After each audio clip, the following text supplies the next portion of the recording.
तो 1 वोल्ट में 1 जूल पर कूलम जब इसके साथ टकराएगा तो अपनी काइनेटिक एनर्जी खो देगा, अपनी काइनेटिक एनर्जी।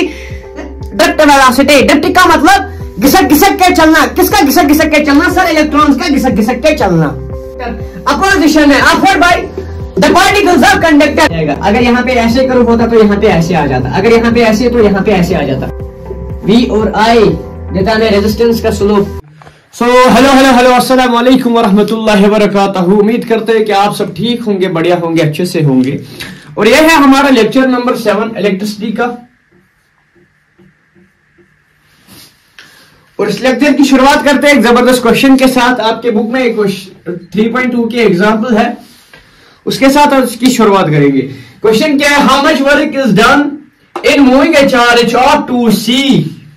यहीं पे रुको, भागो मत, यहीं पे रुको। पहले देखो गिवन क्या है, दिया क्या है क्वेश्चन में। गिवन का मतलब दिया क्या है क्वेश्चन में और ढूंढना क्या है।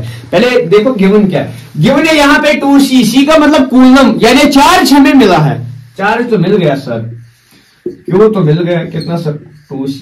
आगे पढ़ो और क्वेश्चन को। Across 2 points having a potential difference 12 volt. और क्या क्वेश्चन में दिया है सर? और क्वेश्चन में दिया है V, यानी पोटेंशियल डिफरेंस या वोल्टेज बोलो, 12 वोल्ट दी है। अब सर हमें ढूंढना क्या है? पहली क्वेश्चन बोल रहा है how much work is done, यानी आप वर्क डन ढूंढनी है W, ये हमें ढूंढनी है सर। कैसे ढूंढेंगे? इसके लिए एक फॉर्मूला लिखाई थी sir, V is equal to में work done divide by charge. देखिए है फॉर्मूला? हाँ सर, पिछले लेक्चर में देखिए। V यहां पे दिया है sir 12 is equal to work done तो ढूंढनी है W, और चार्ज सर 2 12। ये 2 यहां पे डिवाइड में जब इधर ले जाएंगे सर इनटू में आ जाएगा सर W। 12 इंटू 2 हो गया 24 इज इक्वल टू में W इज इक्वल टू में 20। और वर्क डन का ऐसा यूनिट होता है सर जूल। वर्क डन का ऐसा यूनिट होता है जूल। तो ये क्वेश्चन था आपके बुक में 3.2 की 3.2 एग्जाम्पल थी आपके बुक में। तो आई होप कि आपको अच्छे से समझ आ गया होगा। तो बढ़ते हैं आगे। और एक चीज जो मैंने नहीं दिखाई थी, लिखाई भी नहीं थी मैंने, वो है कि 1 वोल्ट में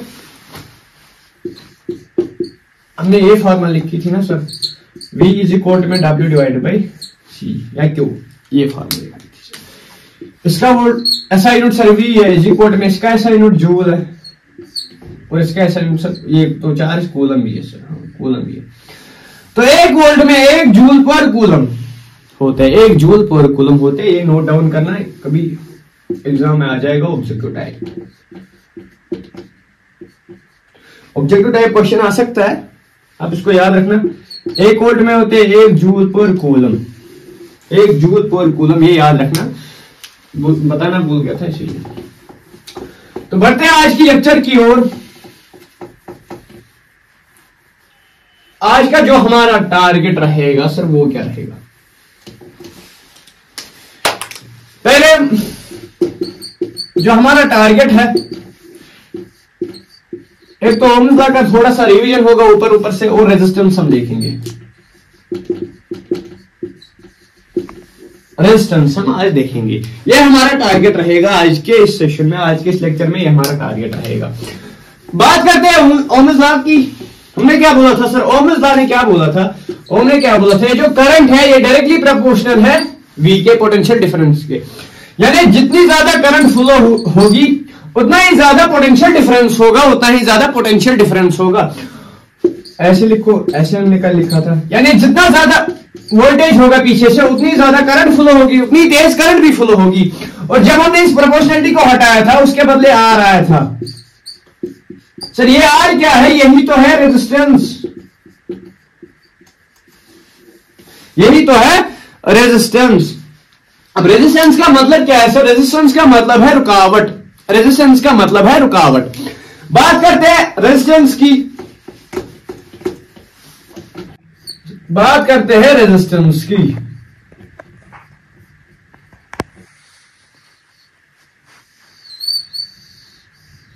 बात करते हैं रेजिस्टेंस की। पहले डेफिनेशन लिखे, फिर उसके बाद बात करते हैं क्या ये रेजिस्टेंस। इसको हम आर से डिनोट करते हैं और इसका जो ऐसा यूनिट है वो है ओम या ओमेगा, ऐसे इसका ऐसा यूनिट है ओम या ओमेगा। है क्या एसओ में resistance?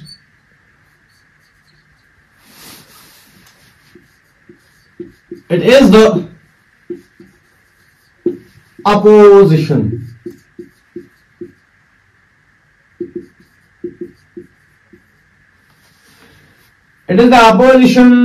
by offered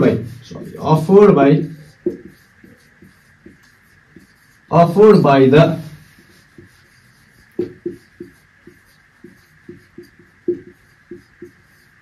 particles of conductor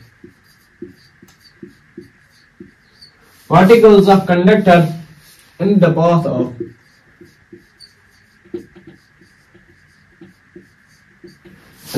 of moving electrons या charge बोलो, in the path of moving charge। पहले डेफिनेशन लिखो, उसके बाद बात करते हैं क्या है। हाँ सर, बात करते हैं sir. It is the opposition मतलब रुकावटें। अपोजिशन मतलब मैंने कल भी बोला था, जो रेजिस्टेंस है इसका मतलब है रुकावट, इसका मतलब है रुकावट। अब किस चीज में रुकावट वो हम आज देखेंगे। It is the opposition offered by the particles of conductor. किनके जरिए अपोजिशन, किनके जरिए आता है सर? पार्टिकल्स ऑफ कंडक्टर के जरिए अपोजिशन आता है। पार्टिकल्स ऑफ कंडक्टर के जरिए अपोजिशन आते हैं सर। किस पे? In the path of moving charge, यानी चार्ज पे अपोजिशन आता है। चार्ज पे अपोजिशन आता है। चार्ज को हमने जब इलेक्ट्रिसिटी डिस्कस किया था, मैंने बोला था इलेक्ट्रिसिटी का मतलब है flow of charge. Flow of, it is the flow of charge. और दूसरे लेक्चर में बात की थी मैंने, it is the flow of electrons. It is the flow of electrons. तो सर जब फ्लो ऑफ इलेक्ट्रॉन्स है तो इलेक्ट्रॉन्स कैसे एक जगह से दूसरी जगह तक मूव करते हैं, या positive terminal to negative terminal, या negative terminal to positive terminal, कैसे ये मूव करते हैं सर? ऐसे नहीं चले जाते यहां से गए और वहां तक चले गए, नहीं सर, इनके बीच में अपोजिशंस आते हैं। अपोजिशंस मतलब रुकावटें आती है, इनके सामने रुकावटें आती है। मानो ये हमारे पास एक कंडक्टर है, ऐसे ही समझ लो, ये हमारे पास एक कंडक्टर है और इस कंडक्टर में मैंने बोला था, इस कंडक्टर में फ्रीली इलेक्ट्रॉन्स होते हैं। फ्रीली इलेक्ट्रॉन्स होते हैं, हाँ सर, फ्रीली इलेक्ट्रॉन्स होते हैं।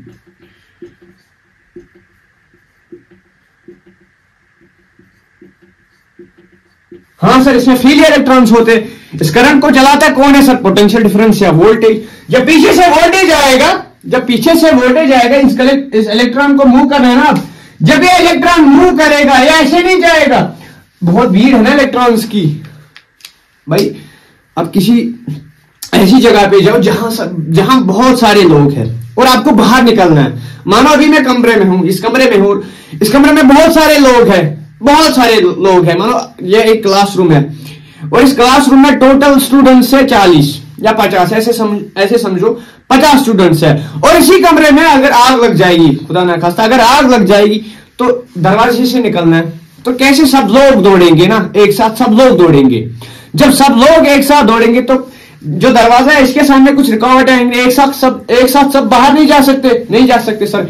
इसी तरीके से जो इलेक्ट्रॉन है, जब पीछे से वोल्टेज आएगा, ये जो इलेक्ट्रॉन्स है, ये एक के ऊपर एक जाएंगे ना सर, रुकावटें आएंगी सर। ये जो इलेक्ट्रॉन है इसके साथ ऐसे टकराएगा। इसके पास अभी काइनेटिक एनर्जी थी, इलेक्ट्रॉन के पास अभी काइनेटिक एनर्जी थी। जब इसके साथ टकराएगा तो अपनी काइनेटिक एनर्जी खो देगा, अपनी काइनेटिक एनर्जी फिर कहीं से गेन करेगा, फिर खो देगा, फिर कहीं से गेन करेगा, फिर खो देगा। जब इसके साथ टकराएगा तो काइनेटिक एनर्जी खो देगा, फिर कहीं से गेन करेगा, फिर जाएगा, फिर इसके साथ टकराएगा। आपका एक कंसेप्ट आता है 12th में, ड्रिफ्ट वेलोसिटी। ड्रिफ्ट का मतलब घिसक के चलना। किसका घिसक के चलना सर? इलेक्ट्रॉन्स का घिसक के चलना। इलेक्ट्रॉन्स का घिसक के चलना। रेजिस्टेंस का मतलब है सर रुकावट। किसमें रुकावट सर? चार्ज में रुकावट। सर किसके जरिए रुकावट? पार्टिकल्स ऑफ कंडक्टर के जरिए रुकावट, या एटम्स के जरिए रुकावट आती है। पार्टिकल्स ऑफ कंडक्टर अपोजिशन है offered by the particles of conductor in the path of moving charge, charge को रोकने में किसका हाथ है? Particles of conductor. जो इसके जरिए जैसे आप अपना फोन चार्ज पे लगाते हो, जब आप अपना फोन चार्ज पे लगाते हो, लैपटॉप चार्ज पे लगाते हो, कुछ टाइम के बाद आप देखते हो वो जो अडाप्टर है वो गर्म होता है बहुत ज्यादा, वो हीट बाहर छोड़ता है। क्यों? क्योंकि सर जब इलेक्ट्रॉन्स मूव करते हैं तो ऐसे धनाधन मूव नहीं करते, फ्रीली मूव नहीं करते। क्यों सर? क्यों फ्रीली मूव नहीं करते? इसके सामने अपोजिशंस बैठे होते हैं, इसके सामने अपोजिशंस बैठे होते हैं, इसीलिए आपका जो अडाप्टर है वो गर्म होता है। इसीलिए कभी कभार वायर भी बहुत ज्यादा गर्म होती है, क्योंकि इलेक्ट्रॉन्स फ्रीली नहीं घूम सकते, कभी कभार इसके साथ टकरा है, इसके साथ टकरा है, इसके साथ टकरा है। तो यही जो अपोजिशन है इसी को हम बोलते हैं रेजिस्टेंस, इसी को हम बोलते हैं रेजिस्टेंस, इसी को हम बोलते हैं रेजिस्टेंस। आई होप कि आपको क्लियर हुआ होगा। और देखते हैं सर, हमने एक ग्राफ देखा था, ग्राफ पे बात करते हैं थोड़ी बहुत, वहां पे शायद क्लियर हो जाएगा आपको।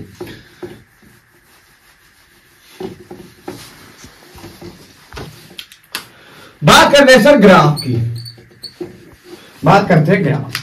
मैंने कल एक ग्राफ दिखाया था, V इज इक्वल टू में यानी अगर हम ग्राफ बनाएंगे सर, ग्राफ पे देखेंगे V और I का ग्राफ, ये V और I का ग्राफ है, दिमाग में रखिए इस बात को, ये V और I का ग्राफ है, V और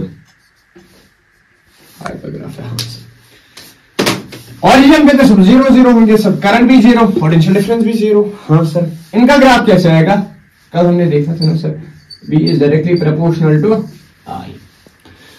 तो जितनी ज्यादा करंट भी बढ़ेगी उतना ज्यादा पोटेंशियल डिफरेंस भी होगा। अगर हम इसका स्लोप देखेंगे, इसका स्लोप क्या आएगा? वही तो R निकल के आएगा। दिखाता हूं कैसे। इसका स्लोप R, और अगर ये मानो ये हमारे पास I और V का ग्राफ है, I और स्लोप यही आ जाएगा, देखो मतलब लाइन यही आ जाएगी, लीनियर लाइन आ जाएगी, ऐसे पैराबोला वैराबोला नहीं, लीनियर है। यहाँ पे भी लीनियर आ जाएगा। अगर यहाँ पे ऐसे करो होता तो यहाँ पे ऐसे आ जाता, अगर यहाँ पे ऐसे तो यहाँ पे ऐसे आ जाता। V और I का ग्राफ भी ऐसे ही आ जाएगा सर। करंट यहाँ पे 0 है तो वोल्टेज भी 0 होगी।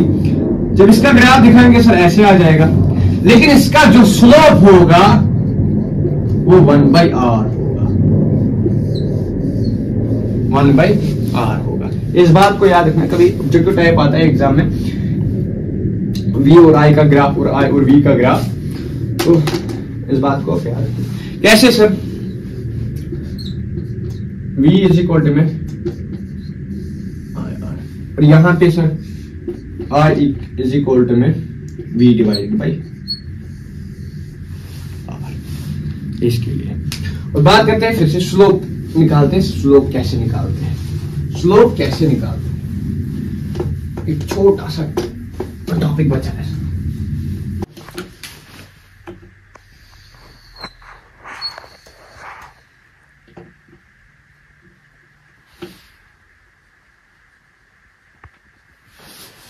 मैं कुछ वैल्यू दे देता हूं, यहां पे x एक्सिस पे I और यहां पे y एक्सिस पे V वोल्टेज। 1 एम्पियर, 2 एम्पियर, 3 4 5 6 7 ऐसे समझ लो। 2 volt, 4 volt, 6 volt, 8 volt, 10 volt और 12 वोल्ट। ग्राफ तो सर लीनियर ही आ जाएगा। हाँ सर लीनियर ही आ जाएगा। यहाँ पे 0 ओरिजिन एकदम परफेक्ट है 0। हाँ जब 2 वोल्टेज होगा तब सर 1 एम्पियर की करंट ऐसे हो सर। जब 4 तो 2, जब 6 तब 3, जब 8 तब 4 और जब 10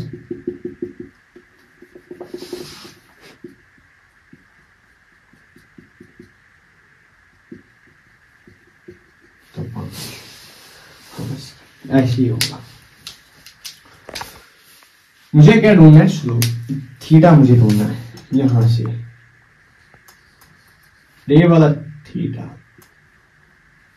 ये वाला थीटा ढूंढना है। हाँ सर, स्लोप तो ऐसे ही निकलेगा ना, हाँ सर, स्लोप ऐसे ही ढूंढते हैं। इसका स्लोप सर पढ़ा होगा आपने, tan थीटा किसके बराबर फिर होता है सर? परपेंडिकुलर अपान में बेस, परपेंडिकुलर अपान में, और परपेंडिकुलर है यहां पे ये वाली। अगर थीटा यहां पे होता तो परपेंडिकुलर ये, मगर यहां थीटा यहां पे तो परपेंडिकुलर ये, परपेंडिकुलर ये, और परपेंडिकुलर कितना है इसका सर? फाइनल पॉइंट तो 10 है, यहां पे फाइनल कितना है सर? 10 है, और initial, final initial, initial sir कितना है sir? 2 sir, 2 final minus initial. हाँ sir, final minus initial. Perpendicular तो हमें मिल गया, बेस, बेस रही है सर, बेस तो ये है, और बेस क्या है इसकी सर? फाइनल तो ये रहा, फाइनल है 5 और इनिशियल है 1, ये रहा 1 और इनिशियल है 1 इज इक्वल टू में final minus initial 8, 10 minus 2 8, 5 minus 1 4, 4 1 are 4, 4 2 are 8 equal to में 2 ओम। अब देखो 2 ओम कैसे आ गया? रेजिस्टेंस मैंने बोला था ना, मैंने बोला था ये जो स्लोप है ये हमें क्या देता है सर? आर देता है, V और I, ये फॉर्मूला है हमारे पास, V इक्वल टू में I R, V ये जब इसको इधर ले जाएंगे सर डिवाइड में आ जाएगा I इज इक्वल टू में R। V और I देता है रेजिस्टेंस का स्लोप, और यहाँ पे 2 ओम रेजिस्टेंस है, यहाँ पे 2 ओम रेजिस्टेंस है। आई होप कि आपको अच्छे से क्लियर हुआ होगा, अगर नहीं भी हुआ होगा तभी कोई टेंशन नहीं, लोड लेने की कोई बात नहीं। जस्ट जिसको भी ये समझ में नहीं आया कमेंट सेक्शन में बोल देना, आपके भाई आपके लिए हमेशा हाजिर है। तो मिलते हैं अगले लेक्चर में, बात करते हैं फिर से रेजिस्टेंस की और रेजिस्टिविटी की, रेजिस्टेंस और रेजिस्टिविटी की बात करते हैं दूसरे लेक्चर में। तब तक के लिए अल्लाह हाफिज, और अपने दुआओं में याद रखना। बाकी बाय बाय।